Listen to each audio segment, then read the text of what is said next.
제가 오늘 설교를 위해서 기도하겠습니다. 참 좋으신 하나님 아버지 감사합니다. 오늘도 저희들을 그냥 죄와 허물 가운데 어둠 가운데 내버려 두지 않으시고 하나님 앞에 불러주시고 하나님의 말씀을 듣게 하시고 그 말씀으로 생명 주시니 감사합니다. 하나님 아버지, 저희들에게 은혜가 필요합니다. 저희들에게 은혜를 베풀어 주시고 한 영혼도 이 은혜에서 제외되지 않도록 주님의 성령께서 진리의 말씀을 비추어 주시기를 예수 그리스도 이름으로 간절히 기도합니다. 아멘.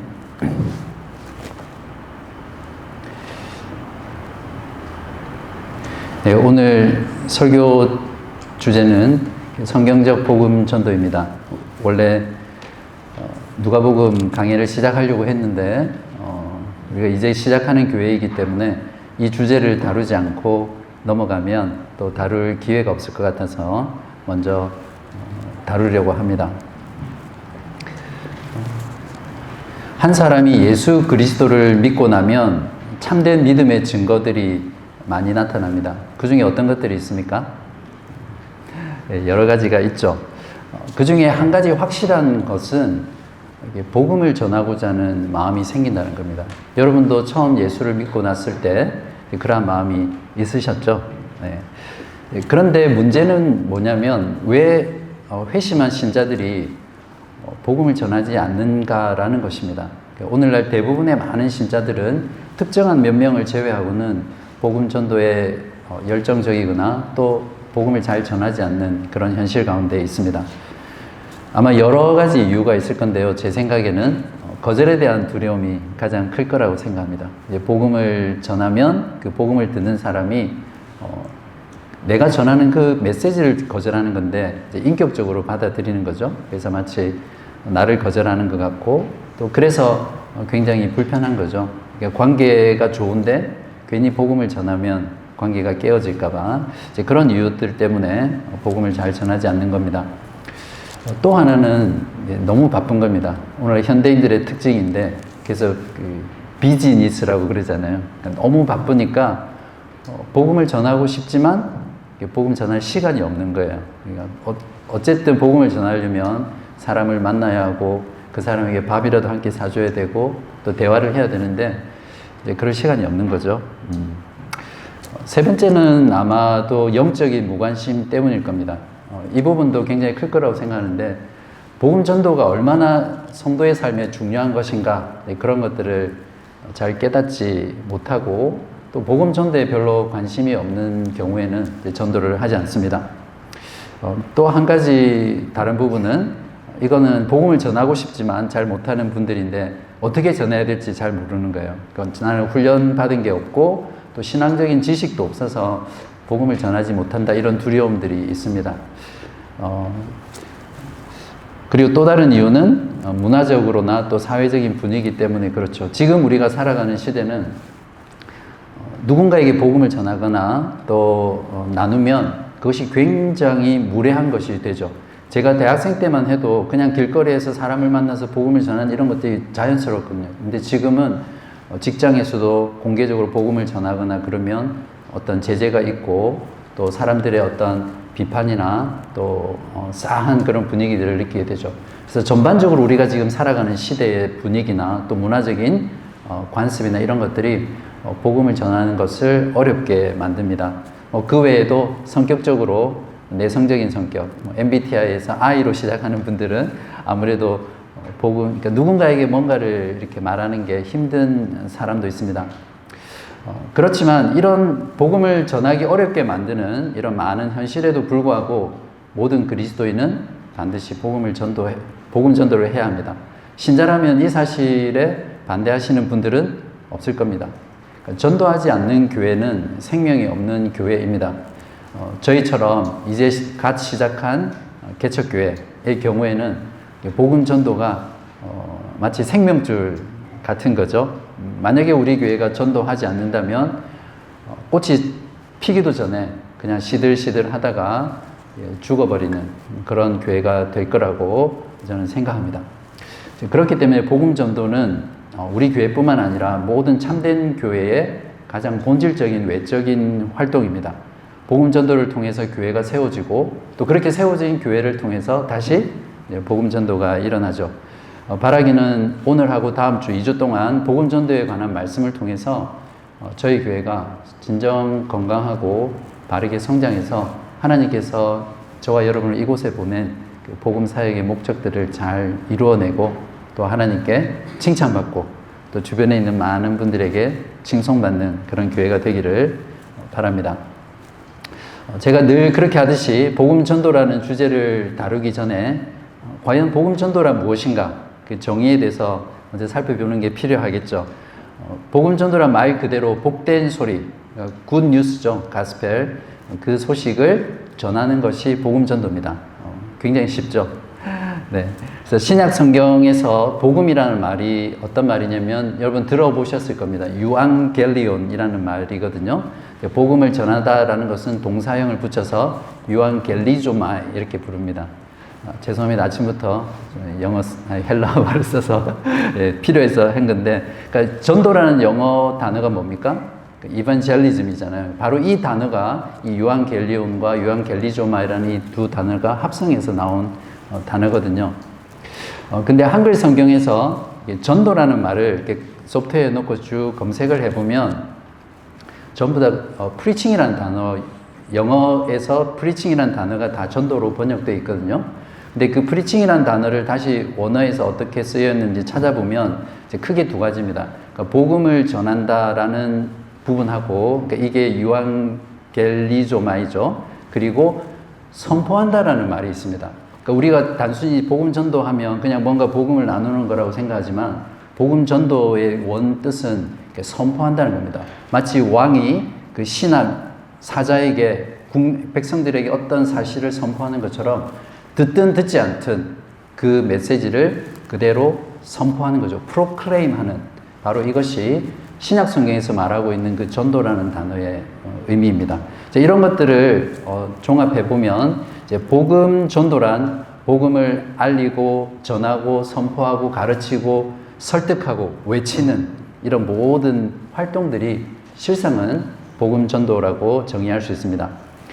J. 맥스타일즈라는 목사님이 건강한 교회의 9가지 표지에서 복음 전도의 정의에서 이렇게 잘 정의했습니다.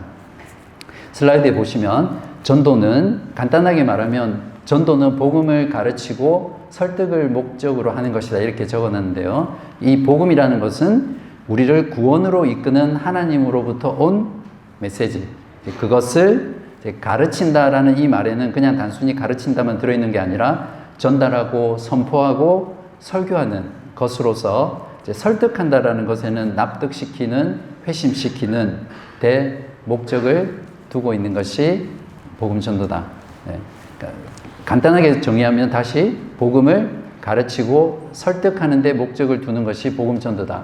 거기에다가 복음이란 또 가르치는 것이란 또 설득하는 것이 무엇인지 그걸 덧붙이면 복음 전도의 분명한 정의를 우리가 할 수 있습니다. 자, 그러면 우리가 전도와 선교라는 말을 분리해서 많이 쓰잖아요. 그러니까 전도와 선교는 어떻게 다릅니까? 보통 일반적으로 선교학자들이 전도는 자기가 살고 있는 문화권에서 복음을 전하는 거고, 선교는 내가 살고 있지 않는 다른 나라나 아니면 다른 문화권에 가서 복음을 전하는 것을 선교라고 합니다. 그러나 한국말로 한자로 보면 도를 전하는 거나 교를 선전하는 거나 같은 말이거든요. 우리 시드니나 또 리드컴 지역만 해도 사실은 이미 우리가 살고 있는 지역이 다른 문화권 또 다른 나라잖아요. 그렇기 때문에 굳이 전도와 선교를 구별해서 사용할 필요는 없습니다. 전도라고 하면 선교라고 생각하시고 선교라고 하면 또 전도라고 생각하시면 됩니다. 자, 그렇다면 가장 중요한 이 복음 전도에서 이 복음의 내용은 무엇입니까? 즉 우리가 전해야 될 내용은 무엇이죠? 물론 당연히 복음이죠. 복음이 아닌 다른 것을 전해서는 구원을 받을 수 없습니다. 잘못된 복음을 복음이라고 생각하고 믿으면 구원을 받지 못하죠. 그래서 신약 성경은 이 잘못된 복음, 다른 복음을 전하는 자는 저주를 받는다라고 경고할 정도로 복음을 다르게 전하는 것을 굉장히 엄격히 경고하고 있죠. 자, 그래서 복음 전도 시 우리가 전해야 될 내용은 또 쉽게 정리를 해드릴게요. 하나님의 창조, 인간의 타락, 그리스도를 통한 구원, 그리고 그 구원에 대한 반응으로 회개와 믿음. 이 네 가지 요소가 복음 전도에 다 들어가 있어야 합니다. 이걸 조금 더 풀었으면 하나님이 세상과 모든 만물을 창조하시고 그분은 거룩하시고 공의로우신 분이라는 것이 복음의 메시지에 들어가야 되고요. 그다음에 인간이 그 하나님께 반역하고 불순종했기 때문에 영원한 멸망과 또 영원한 심판 가운데 처해 있다는 그 현실을 이야기해야 되고요. 그렇게 불가능한 아무런 소망이 없는 그 죄인을 구원하시기 위해서 하나님께서 하나님의 아들 예수 그리스도를 이 땅 가운데 보내셔서 십자가에 죽으시고 부활하게 하심으로 구원하셨다는 이 그리스도의 구원을 말해야 되고요. 그 다음에 마지막으로 그 복음을 들은 자가 반드시 회개와 믿음으로 반응해야 될 것을 촉구하는 것이 복음의 네 가지 요소입니다. 그러니까 우리가 복음을 전한다라고 할 때 그 내용 속에는 이 네 가지 창조, 타락, 구속, 회개와 믿음, 그리고 더 나아가서는 그 구원의 완성에 대해서 설명하고 가르치고 설득하고 또 외치는 것이 복음 전도입니다. 그냥 저기 역 앞에 가서 전단지 나눠주고 또 그냥 주변에 있는 분들을 단지 그냥 교회로 이렇게 이벤트에 초대하는 것이 복음 전도다 이렇게 생각하시면 안 되고요. 이 네 가지 요소가 반드시 들어가야 복음 전도라고 우리가 할 수 있습니다. 그 외에는 다 복음 전도를 위한 필요하지만 부수적인 활동이다 이렇게 이해를 하십시오. 자, 앞에서 처음 서두에서 그리스도인들이 복음 전도를 하지 않는 이유들에 대해서 몇 가지 살펴보았는데 여러분은 그 중에 어디에 해당된다고 생각하세요? 저는 그러한 이유들은 사실은 근본적인 이유가 아니라고 확신합니다. 가장 본질적인 이유는 복음 전도에 대한 동기가 없기 때문에 그렇다고 생각합니다. 왜 우리가 일반적으로 세상 속에서도 직장 생활이든 가정 생활이든 또 사생활을 할 때 내가 반드시 이것을 이루어야 되고 성취되어야 될 분명한 동기, 그것이 분명하다면 how, 어떻게 그것을 성취할 것은 별로 문제가 되지 않습니다. 또 아무리 장애물이 나타나도 그것을 극복해내죠. 그러니까 복음 전도에 있어서도 마찬가지입니다. 복음 전도를 해야 될 분명한 동기가 별로 없거나 약하기 때문에 우리는 조금만 힘들고 또 조금만 어려우면 또 장애물이 나타나면 쉽게 포기하고 중단을 하게 됩니다. 그래서 오늘 이 시간 여러분에게 도전하고 싶은 것은 우리가 진정으로 복음을 전해야 될 동기, 그것에 대해서 말씀을 드리고 이 말씀이 끝나면 여러분이 복음을 전하고 싶어서 막 엉덩이가 들썩들썩 하고 그렇게 돼야 제가 설교를 잘 전한 거거든요. 그렇게 되기를 바랍니다. 첫 번째는 복음 전도의 동기는 주님에 대한 그 사랑에서 나오는 순종 때문입니다. 예수 그리스도의 복음을 듣고 회개와 믿음으로 구원받은 자가 경험하는 또 그 마음 가운데 일어나는 가장 확실한 증거는 사랑입니다. 주님에 대한 사랑입니다. 죽을 수밖에 없는 정말 비참한 그 상태 가운데서 영원한 멸망과 심판 가운데 있을 수밖에 없는 나를 예수 그리스도께서 자신의 살과 살을 찢으시고 자신의 피를 흘려 나를 대신해서 십자가에 죽으시고 구원하셨다는 그 복음 앞에서 그 주님을 바라볼 때 내가 그 주님으로 인해서 구원받았다는 걸 알게 될 때 어찌 그 주님을 사랑하지 않겠습니까?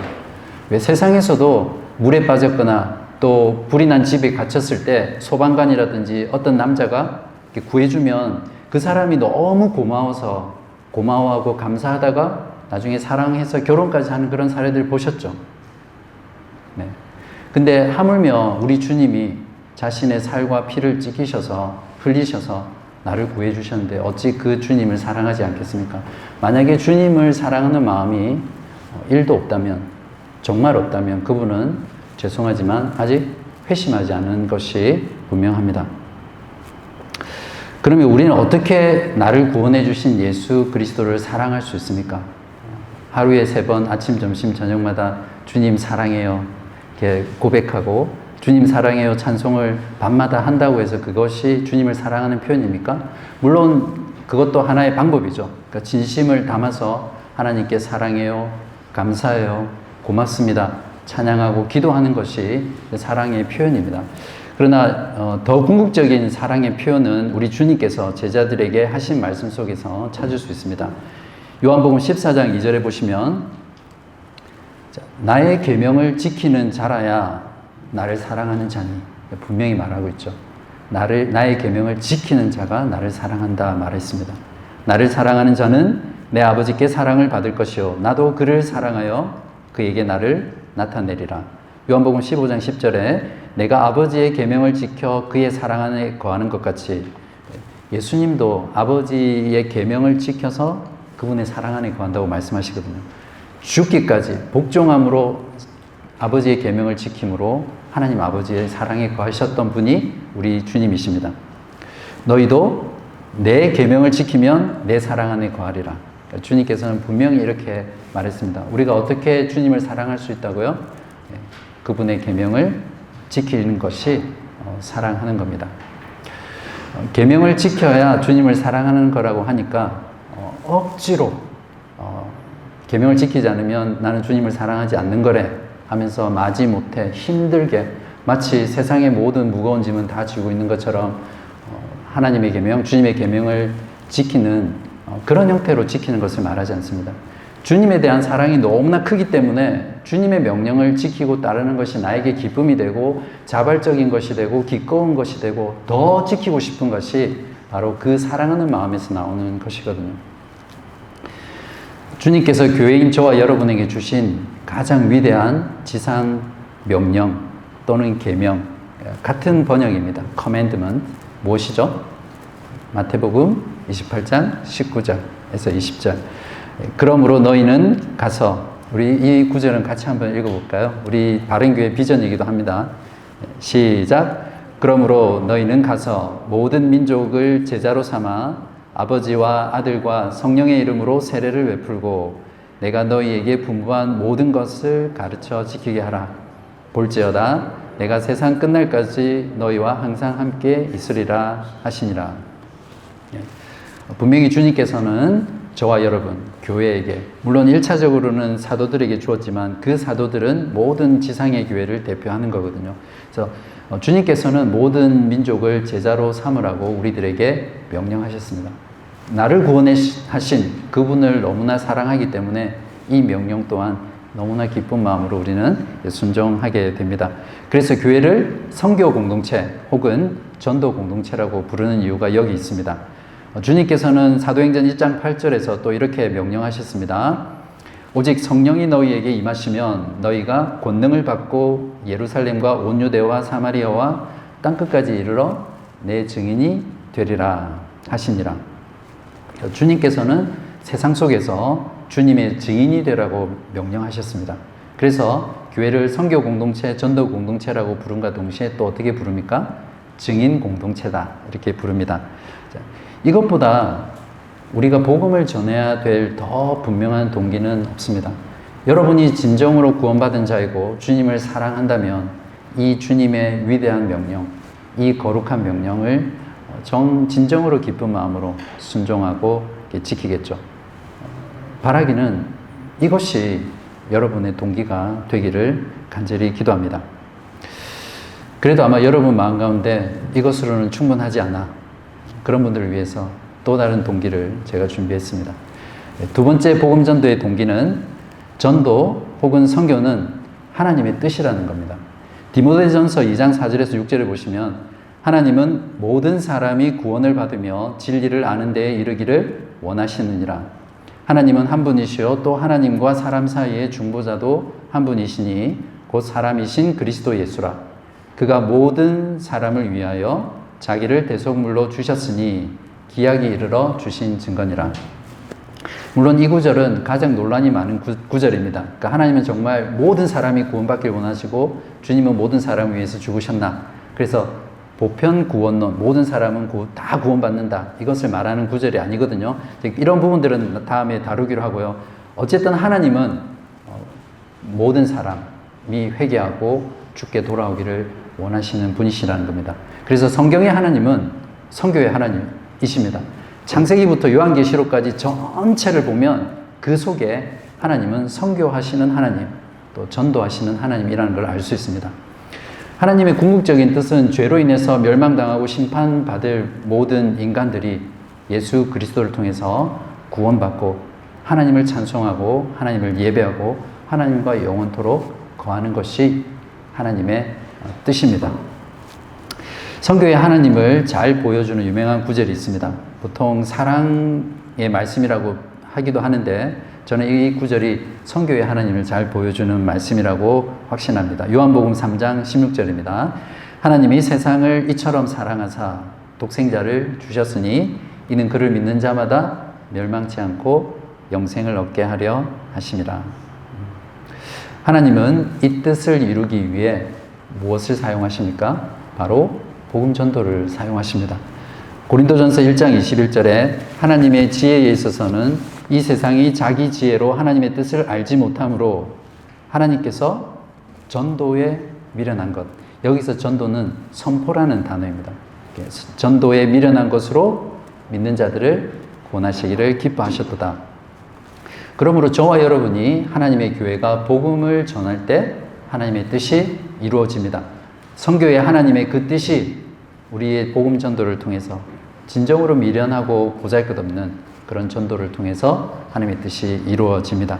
우리가 주기도문으로 기도할 때 어떻게 기도합니까? 하늘에 계신 우리 아버지 이름이 거룩히 여김을 받으시오며 나라가 임하시오며 뜻이 하늘에서 이루어진 것 같이 땅에서도 이루어지나이다. 이 기도는 우리가 하나님께 대하여 간청하는 기도거든요.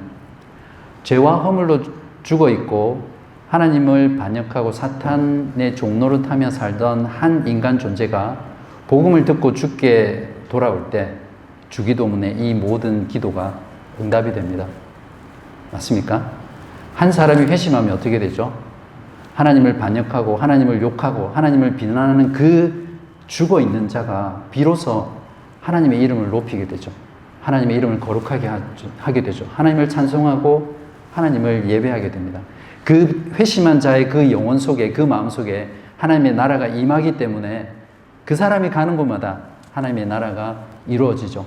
바로 성경의 하나님의 그 뜻이 한 사람이 구원받음으로 한 영혼이 죽게 돌아옴으로 인해서 그 뜻이 성취되고 이루어집니다. 그렇기 때문에 한 영혼이 죽게 돌아올 때 하늘에서 하늘의 천군 천사와 모든 존재들이 함께 기뻐하고 큰 잔치를 엽니다. 한 영혼이 죽게 돌아오는 것이 하나님께서 크게 영광 받으시는 일입니다. 그렇기 때문에 복음 전도는 하나님의 영광과 직결되어 있는 정말 중요한 우리들의 일입니다. 그러니까 교회인 저와 여러분들이 하나님의 뜻을 이루며 하나님의 영광을 돌리기 위해서는 반드시 복음을 전하는 삶을 살아야 합니다. 때를 어떤지 못 어떤지 어느 곳에 있든지 입을 열어 우리의 말과 행동과 우리의 삶을 통해서 우리의 선행을 통해서 복음을 전하는 삶을 살아야 합니다.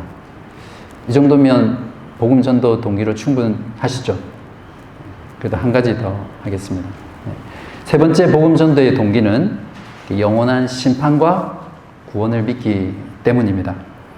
구원 얻는 믿음은 패키지입니다.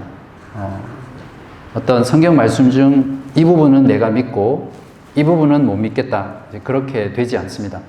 예수 그리스도께서 날 위해 죽으시고 부활하신 것은 믿겠는데 예수님께서 다시 심판주로 오시는 재림은 못 믿겠다. 사람의 죽음 이후에 천국과 지옥이 있다는 것도 나는 믿지 못하겠다. 사람이 죽으면 그냥 영원히 소멸되는 그런 것이다. 그런 믿음은 없습니다. 성경의 모든 믿음은 그리스도를 믿으면 성경의 모든 것이 진리라는 것을 또 반드시 이루어진다는 것을 믿는 거죠. 여러분 천국과 지옥 실제 한다는 거 믿으시죠? 네. 천국과 지옥은 죽기 전에 예수를 믿었느냐 믿지 않느냐로 결정됩니다. 죽은 이후에는 사후에는 구원이 없습니다. 사후에 믿을 수 있는 기회가 없죠. 그래서 믿는 자는 믿지 않는 가족들을 향해서 그렇게 애타는 마음으로 전도하고 구원하려고 그렇게 애쓰잖아요. 한 사람이 진정으로 천국과 지옥의 실제를 믿는다면 자신의 삶뿐만 아니라 자기가 진정으로 사랑하는 가족들, 친척들, 친구들, 또 지인들에게 복음을 전하지 않고는 살 수 없습니다. 그럼에도 불구하고 복음 전도를 하지 않는 신자들이 있다면 저는 둘 중에 하나라고 생각하거든요. 첫 번째는 실제로는 천국과 지옥을 믿지 않는 겁니다. 이것을 실존적 무신론자라고 그렇게 부르는데요. 입술로는 천국과 지옥을 믿는다고 하지만 실제 삶에서는 안 믿는 거하고 똑같이 사는 사람들이죠. 그러니까 가족을 그렇게 사랑하는데도, 내 자식, 내 부모, 내 친척, 내 친구를 너무나 사랑하는데도 전혀 복음을 전하지 않거나 안타까워하거나 그 영혼을 위해서 기도하지 않는 사람은 천국과 지옥이 실제로 있다는 걸 믿지 않는 거죠. 그렇지 않고서는 복음을 전하지 않을 수 없을 겁니다. 두 번째 이유는 사랑이 별로 없기 때문이라고 생각합니다. 정이 없거나. 왜 그런 경우 있잖아요. 나는 천국 가도 저 인간은 절대 천국 가면 안 되니까 복음을 전하지 않는 그런 사람도 있다고 제가 들었거든요. 그러니까 가족에 대한 사랑이 또는 정이 별로 없으니까 그 사람이 무슨 일을 당하든지 별로 관심이 없는 겁니다. 본인이 싫다는데 굳이 막 듣기 싫은 소리 들으면서 복음을 전할 이유가 뭐가 있겠느냐. 그렇게 포기하는 사람이라면 그 가족에 대해서 별로 사랑하는 마음이 없는 거겠죠. 아마 들으시면서 너무 양극단의 말을 하신 것 같다, 그런 생각이 드실 텐데, 이 양극단 사이에 아마 이 중간 어디쯤 처해 있을 겁니다. 복음을 전하지 않는 사람들의 경우에. 아마 그 중간에 있는 사람들의 경우에는 대부분 천국과 지옥을 실제로 믿지만 시간이 많다고 생각합니다. 나중에 전하면 되지, 언젠가는 믿겠지, 기회가 올 거야, 이렇게 시간이 충분하다고 생각하는 거죠. 아니면 천국과 지옥에 대한 그 실제를 본인 자신도 분명하거나 또 아주 선명하게 믿지 않기 때문에 그럴 겁니다. 사랑하는 교우 여러분, 사랑하는 배우자, 부모님, 자녀들, 그리고 친구들이 아직 예수 그리스도를 믿고 있지 않다면, 진정 여러분들이 그분들을 사랑한다면 그 어떤 것보다도 가장 긴박하고 시급한 것은 그분들에게 복음을 전하는 겁니다. 주님이 다시 오시는 것도 아주 임박해 있습니다. 예수님의 재림이 정말 얼마 남지 않은 것 같습니다. 그러나 개인의 죽음은 언제나 우리들 가까이에 있습니다. 여러분 그런 것들 살면서 많이 경험하시죠? 올 때는 순서대로 오지만 갈 때는 결코 순서대로 가지 않습니다.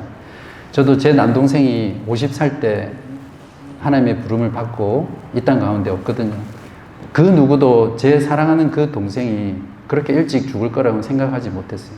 너무나 정정하셨던 그 아버지가 어느 날 갑자기 몸이 안 좋아지셨더니 돌아가시리라고는 아무도 생각하지 않았습니다. 여러분의 가족도 마찬가지입니다. 시간이 많다고 생각하지 마십시오. 개인의 종말은 언제든지 찾아올 수 있습니다. 그분들에게 복음을 전하는 일을 여러분에게 가장 중요한 일로 삼으시기 바랍니다. 그분들에게 참된 구원, 영원한 생명, 천국과 지옥이 있다는 걸 말씀드리고 그분을 그리스도 앞으로 인도하기 위해서 여러분의 모든 노력, 여러분의 모든 수고를 다하시는 여러분 되시길 바랍니다. 영원한 심판과 구원이 있다는 이 사실, 천국과 지옥이 있다는 이 사실만큼 우리로 하여금 더 바쁘게, 더 긴박하게, 더 간절하게 복음을 전도하게 하는 그런 동기는 없을 것입니다. 마지막으로 복음 전도는 누가 하는 것입니까? 복음 전도의 주체가 누구이죠? 이미 앞에서 선교의 하나님에 대해서 말씀을 드렸습니다. 복음 전도는 1차적으로 하나님의 일이고 그리스도의 일이며 성령의 일입니다. 복음 전도는 철저히 하나님의 주권이고요. 하나님의 은혜에 의해서 일어나는 일이며 하나님의 일입니다. 인간은 단 한 사람도 회개하거나 또 믿게 할 수 없습니다. 그렇기 때문에 구원의 전적인 능력과 주권은 하나님께 달려있는 것이죠. 하나님께서는 구원을 위해서 창세전에 계획하시고 하나님의 아들 예수 그리스도는 그 구원을 성취하시고 하나님의 성령께서는 그리스도께서 이루신 그 십자가의 구속의 복음을 우리들 마음 가운데, 복음을 들은 사람들의 마음 가운데 적용하셔서 날마다 주를 믿는 자들, 주를 구원하는 자, 주께 구원받는 자들을 교회에 더하시는 일을 하십니다. 그렇지만 이 복음 전도는 하나님의 일임과 동시에 인간의 일입니다. 그렇기 때문에 저와 여러분, 하나님의 교회는 이 복음 전도에 있어서 하나님과 협력하는 것이라 할 수 있습니다. 참된 교회는 복음을 전하는 교회입니다. 만약 우리끼리 모여서 열심히 배우고 또 열심히 교제하고 또 열심히 예배한다면, 그것으로 끝난다면 그 집단은 세상 사람들이 볼 때는 하나의 컬트 집단에 지나지 않습니다. 교회란 세상 가운데서 부름받아서 다시 세상 가운데를 보내줘서 그 가운데 빛과 소금으로 사는 존재가 교회입니다. 교회가 해야 될 가장 궁극적인, 본질적인, 외적인 활동은 복음을 전하는 것입니다. 사회봉사, 구제, 문화활동, 그것은 그 자체로는 세상을 향한 교회의 본질의 활동이 아닙니다. 그런 건 복음을 경험한 교회, 사람에게서 흘러나오는 일들이죠. 영혼을 구원하는 일, 이 일이 교회의 가장 본질적인 활동이고요. 교회가 존재하는 이유이며 또한 교회가 생명을 유지하는 방편입니다. 세상을 위해 줄 수 있는, 내 이웃을 사랑하는 가장 궁극적이고 본질적이고 영원히 지속되는 사랑은 바로 그 영혼을 구원하는 일이죠. 그래서 그들에게 복음을 전하는 것이야말로 가장 최고의 구제와 또 봉사와 또 섬김이라고 우리는 분명히 말할 수 있습니다. 사도행전 11장 19절에서 21절, 오늘 본문인데요. 한번 같이 큰 소리로 읽겠습니다. 시작. 그때에 스데반의 일로 일어난 환난으로 말미암아 흩어진 자들이 베니게와 구브로와 안디옥까지 이르러 유대인에게만 말씀을 전하는데, 이 본문이 없어서 아직 안 찾으셨군요. 다시 읽겠습니다. 저는 포기를 잘 안 합니다. 네. 한번 찾으시고요.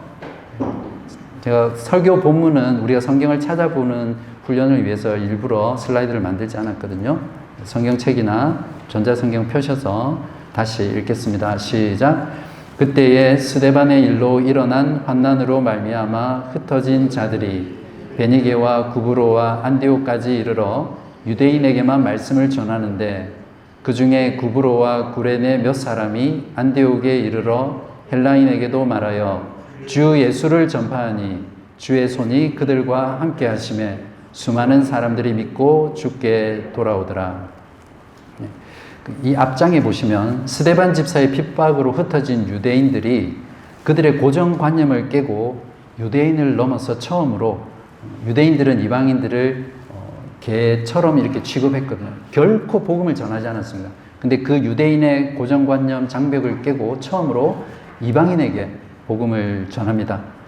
그래서 신약 오순절에 강림하신 그 성령께서 그 복음 전도를 통해서 날마다 주를 믿는 자들을 하나님의 교회에 더하는 그러한 장면들이 바로 이 부분입니다.